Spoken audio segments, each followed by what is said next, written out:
والطلبة هذول ما لهم دعاية. ها يا شيخ عبد المجيد تقوى الله، ما أحد جاي يدق خبر إلى اللي حاصل في منطقتنا. لعب قاعدين يلعبوا، عيب، ما حد مستحي. وإذا تبغى الكلام الأصح من هذا أنت أولهم. نوصل وش يدعي لك وش تبغى وش يدعي لك؟ يدعي له تطلع له ايد. وش يعني يدعي له؟ متبهدلين انتم عارفين تنفسوا، بس دعاية بس زي اللي اللي عندنا.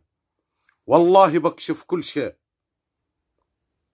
إذا ما في استجابة رايح إن شاء الله أكشف كل شيء، ولعبة الخمس بكبرها راح تنكشف إن شاء الله. واستحوا على وجوهكم، بلاش هالدعايات المغرضة الباطلة.